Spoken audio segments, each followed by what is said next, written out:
to drop some college knowledge on XL Primetime. Brought to you by Modelo, the official beer of the College Football Playoff. Oh, we love the cerveza of the College Football Playoff, and you definitely could look forward to a lot of cold ones watching the 12-team College Football Playoff play out. And so here's what we do. XLP to the CFP. Every week we're giving you our top 12 as we break it down. Looking back at last week, I at least got to lay this out for you. The top teams that fell certainly will affect how we look at this. 2 to unranked opponents at home. 2 of them, Ole Miss to Kentucky and Utah to Arizona. How much did that change our top 12? Well, let's go 12 to 9, Big Sirs, as you start us off. Well, at number 12, I had Michigan, but the FCS team has to go there, so I'm going with UNLV at number 12. At number 11, bad behavior does not go unpunished. The University of Miami is at number 11. Oh, yes, wow. I had to do it. I had to do this. Wow, so you have a different champ in the ACC right now. Had to do it. Wow. I saw that offensive defensive line play. I saw the pressure. Yeah, they came out and Cam Ward came back and brought them back to a victory, but still, you had to give them a spanking. Wow. Yeah, I had to. Yeah, I did it. All right, number 10. Number 10, I got Mizzou at number 10, and at number 9, I've got Oregon. Okay. All right, so Oregon is among those first 4 that will be playing on the road with that first-round game. All right, Maddie, 12 to 9. All right, number 12, I've got Boise State. Still love Ashton Genty. They can run the ball. They got a good offensive line. They can run the ball. I don't think they're going to beat the 5 seed if it ends up coming they're the 12 seed, but they'll make it interesting for about a half the way they run the ball. So I got them at 12. I got Michigan at 11. Tough little game there for the Little Brown Jug, but they almost gutted it that out. one. They gutted it out. Not only did they almost blow it, they blew my bet. I'll just tell you that right now. Those savages. That's why you're nowhere near my top 12. I've got Oregon at 10. There's something wrong with the Ducks, and I can't put my finger on it, but you can see it every single week, man. It's just something's not right about them. And my number 9 is Missouri, and Missouri's got a tough little road game this week at Texas A&M. At A&M, yeah. And A&M was able to take care of business against Arkansas, and they're starting to at least figure things out a little bit with Mikey Elko. All right, my 12 to 9.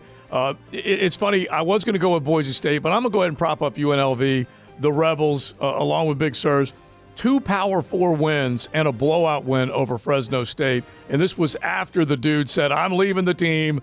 You ain't paying me. Well, they let this other dude, what is his name? Haj Malik Johnson, 3 touchdown passes, ran for another as the Rebels racked up 59 points.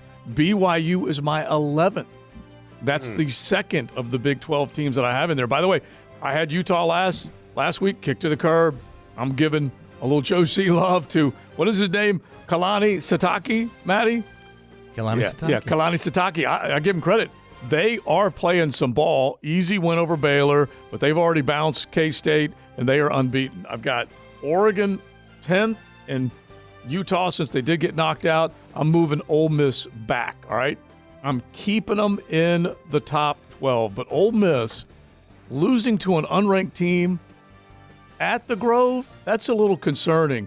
And Lane has been put on notice by the Gator killer, Mark Stoops, future head coach Lane Kiffin of the Florida Gators. Mark has already gotten him. Already gotten him once. All right, that's 12 to 9. Let's go 8 to 5. All right, my number 8 team is Penn State. My number 7 team is Tennessee. Number 6 team, Georgia Bulldogs.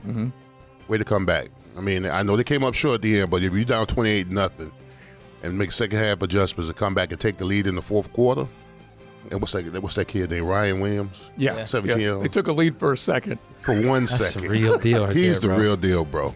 He's going to be trouble. Oh, trouble. And then number 5, I've got the Texas Longhorns. Okay. All right, very similar for me. I got Penn State at 8, although Drew Aller's got to start playing well in big games. He did not play that well against Illinois. And they were in a battle for a while. For 3.5 quarters. Yeah. He's got to start playing better. I got Brett the Vols. Bielema and his hot wife, they're doing good there with the Fighting Illini. Brett's not doing so good.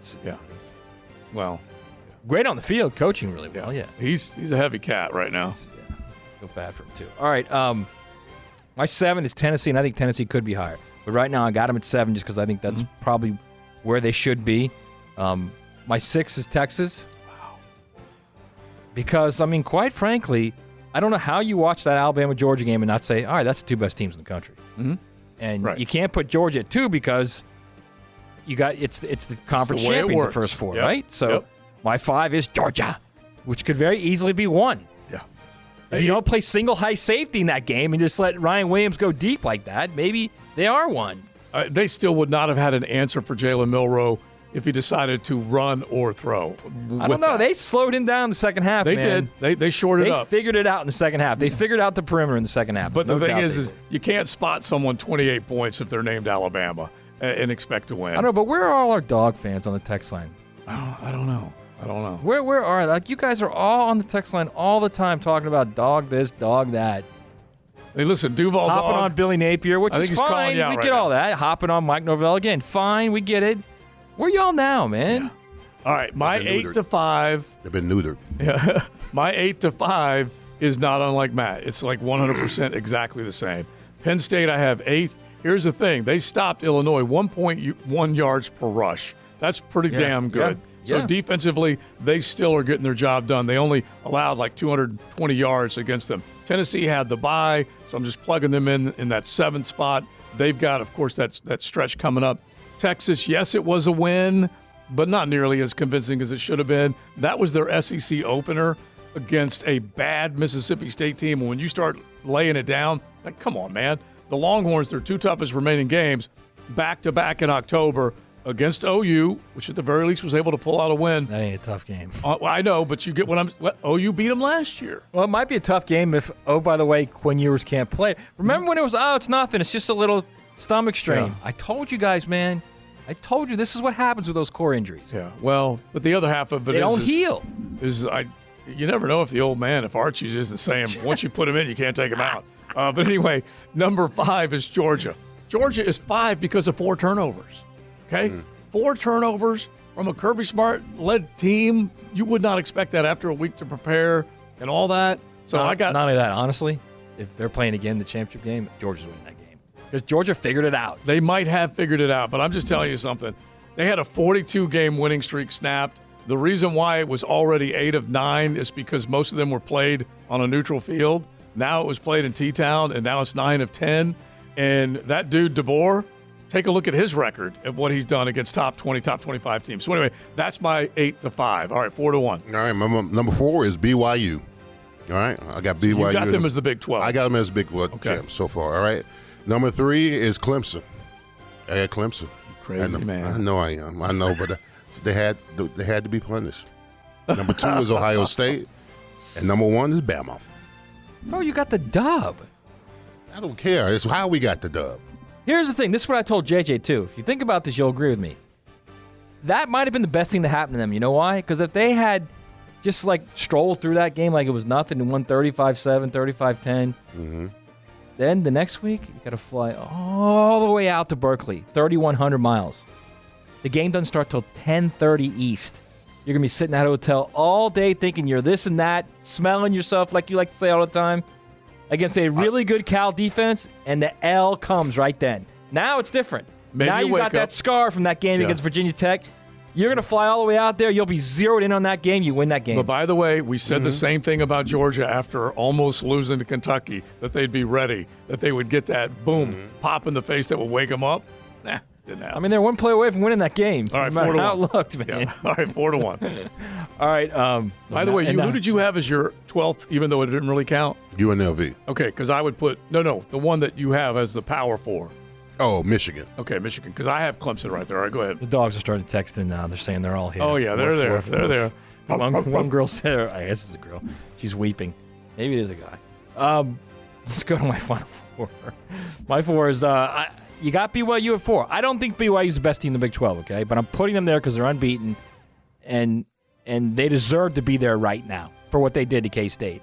I think K-State's going to win that conference. I think they'll come back and either beat BYU or Iowa State in the championship game. But for now, we'll put BYU in.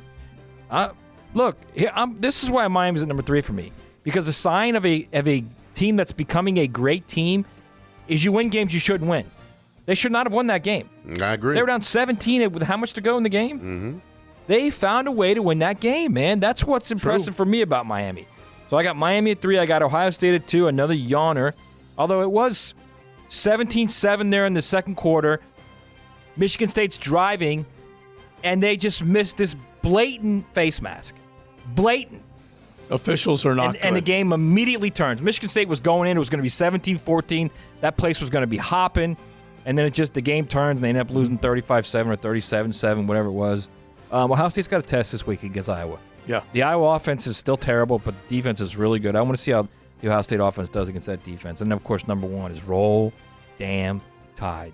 It's the truth right now. 4-1 for me. I still have my Iowa State Cyclones still up among the top 4. If you take a look at what they've done, they've allowed 29 points in 4 games. That is it. That is Georgia-Alabama-esque. 29 points. And this is, again, in the Big 12 where they do score a bunch. 19 of those were scored by Iowa in week 2. So I'm keeping Iowa State up there proudly with that number 4 spot right now. Miami, they're still 3 for me. The U still stands for undefeated. Cam wobbled. He threw a couple of picks, but he still accounted for 5 touchdowns. And we'll see. They don't have to face Clemson in the regular season, but those two may face off in the championship game. That's highly possible. Yeah. Ohio State, the one thing I would say about the game against Sparty, Jeremiah Smith, my gosh, man. The one-handed catch, 102 yards, 83 receiving, a couple of scores. This number blows my mind. 364 yards and 6 scores in 4 games. And this guy. So between Ryan Williams and Jeremiah Smith, we are being treated to some really, really good talent at the receiver position. So Ryan Williams, he catches that 75-yard touchdown pass. He had 177 yards on 6 grabs. That's pretty good. And that second touchdown, that double spin move made the other spin move look ordinary. Yeah. It was just crazy. So, yes, Alabama, I bow to the Tide. And Napier Dominant. was that close to getting it. Dominant in the first half, 30 points. And if you just look at the numbers, Kalen DeBoer, 13-2 against teams in the AP Top 25. That's pretty good. Yeah, that's going to win a lot of games. Oh, my gosh. All right. A lot of big games. Modelo, the official beer of the college football playoff. It is our XLP to the CFP as we give you our top 12. Hey guys, Taylor Dahl here. Thanks so much for watching 1010XL. If you're looking for even more great content, head over to our 1010XL Jaguars page or one of our college football pages.